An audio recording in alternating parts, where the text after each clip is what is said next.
As you may know, Paige Bueckers recently was drafted #1 overall by the Dallas Wings. Caitlin Clark might be the queen right now, but Paige Bueckers is coming for the crown, and she's not playing nice. For years, everyone talked about the Clark versus Bueckers rivalry like it was some epic showdown waiting to happen. But it never really happened. Injuries, missed matchups, bad timing, it all got in the way. Now, no more excuses, no more delays.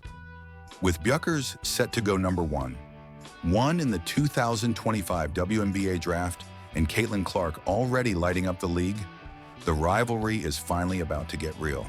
With the first pick in the 2025 WNBA draft, the Dallas Wings select Paige Bueckers, University of Connecticut. And here's the twist. It won't just be about who scores more, it's about who owns the league. So here's the big question.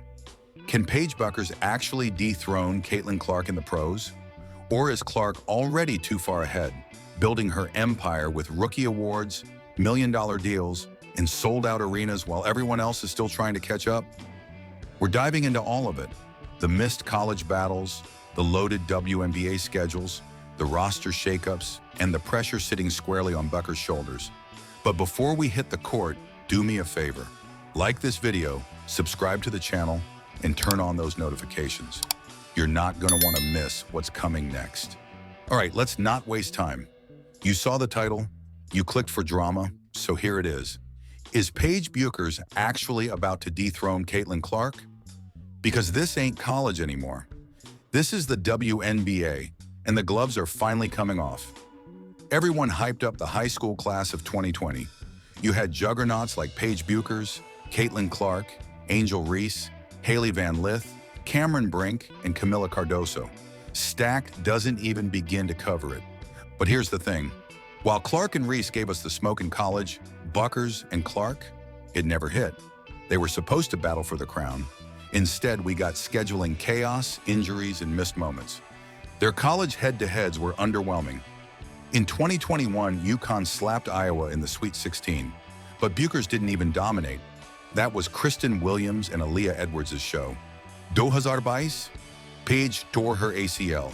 Clark showed out, but UConn still won.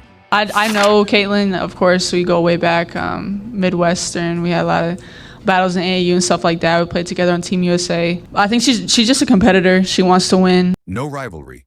Then came 2024, the Final Four. Finally, they both played. Clark didn't even lead Iowa in scoring, but she was efficient. Bueckers, cold shooting night. 3 matchups, 2 UConn wins. 1 rivalry still waiting to explode. No more missed chances. The WNBA said, hold my schedule. Bueckers is almost guaranteed to go #1. Won in the 2025 WNBA draft. Who's got the pick? The Dallas Wings. And guess who they play 4 times this season? Yup, the Indiana Fever, Caitlin Clark's team. Game 1 is June 27th in Dallas. Then they alternate locations until the season finale in Indiana on August 12th. And here's the kicker. WNBA scheduling means these 2 squads could meet 4 to 5 times a season. For years, this isn't just hype. This is now. Let's be real. Caitlin Clark isn't just a rookie. She's already the face of women's basketball. She dominated her rookie year. Rookie of the Year, WNBA All-Star. Led Indiana to the playoffs. Oh, and she's the all-time leading scorer in NCAA Division I history. Caitlin Clark became the leading scorer in the NCAA Division I basketball, woman or man. Men's or women's? Let that sink in. Her Panini trading cards sold for over $100,000. Panini dropped over $1 million to lock her down for exclusive memorabilia rights. She's the first player to make opposing celebrities nervous. Comedian Shane Gillis literally said he was starstruck when Clark walked into his green room.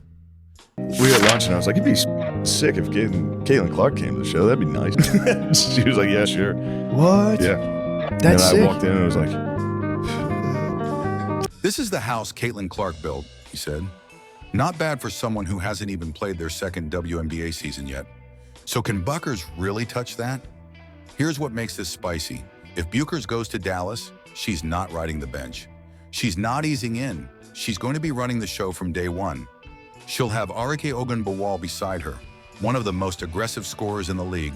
But make no mistake, Bueckers would be the one with the ball in her hands, the playmaker, the decision maker. Dallas is betting on Paige to be the franchise quarterback, and that means she'll be measured against Clark. Not next year, not in the future, immediately. Game 1, June 27th. The verdict starts there. Now let's pivot to someone everyone is overlooking, Sophie Cunningham.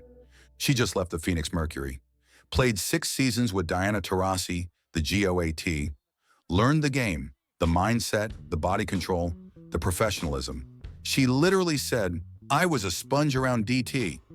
Now she's on the Fever with Caitlin Clark, and she's bringing all that experience with her. Cunningham was part of a chaotic Mercury run. 2 owners, 4 coaches, multiple GMs. She survived all that. And now she's joining a Fever squad that fits her style. Motion offense, kick and shoot, run and gun. Perfect complement to Clark's elite passing. Cunningham even calls Clark her little cousin. They've been texting nonstop. The vibe is already there. And that matters because chemistry off the court means wins on it. The Indiana Fever front office, sneaky elite.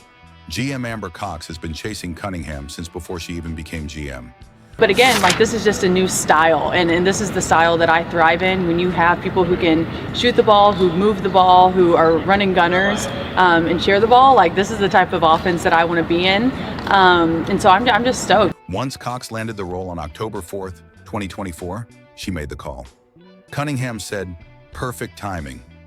Here's who Indiana now has. Caitlin Clark, roadie all-star. Aaliyah Boston, elite big. Kelsey Mitchell, pure scorer. DeWanna Bonner, Natasha Howard, Sydney Colson. That's not a rebuild. That's a weaponized roster. Cunningham says it flat out. This is a recipe for success. Paige Bueckers is a walking question mark. We know the talent's there, but in college, injuries robbed her. Missed time, missed moments, missed matchups. The WNBA is her do-over. No more what-ifs. But the pressure is on. Dallas isn't going to wait 3 seasons. They want a star now. They want someone who can trade buckets with Caitlin Clark, game after game.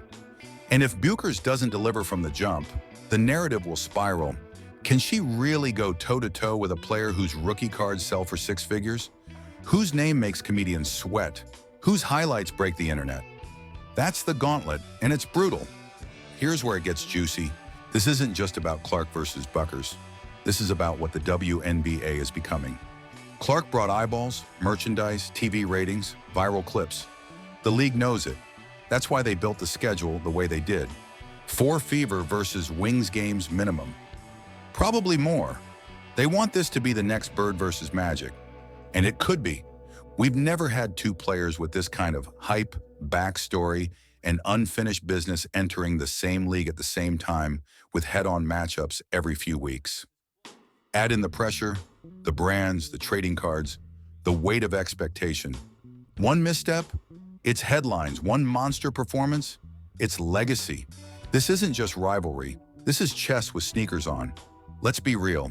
This new era of the WNBA isn't just about who scores the most or racks up the flashiest highlights. It's about power, market power, fan power, locker room power.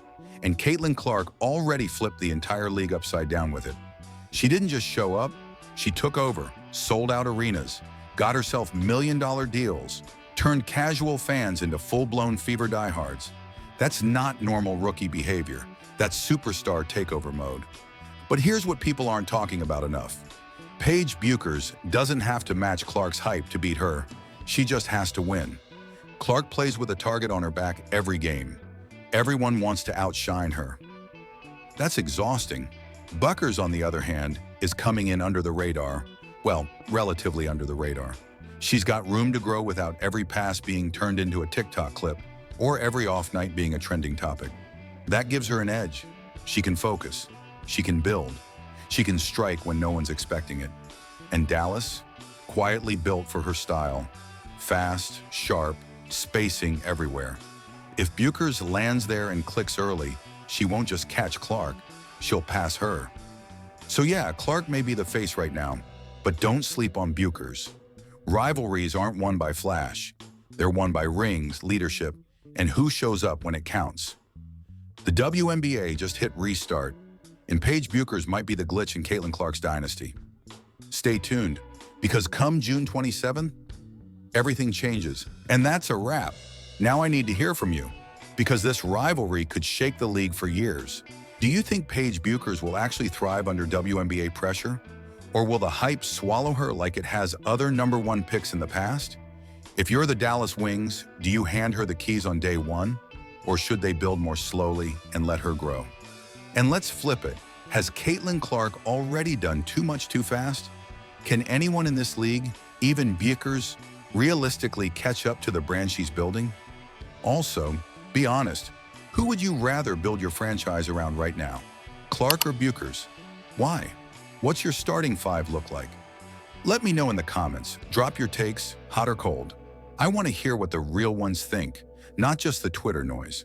And hey, if you're loving this kind of deep WNBA coverage, hit that like button and subscribe so you don't miss a thing. We're not just doing highlights, we're breaking it all down. The rivalries, the moves, the behind-the-scenes stories. Oh, and turn on notifications because trust me, between Clark, Bueckers, Reese, and the rest of this wild 2020 class, this season's about to go off. Catch y'all in the next one.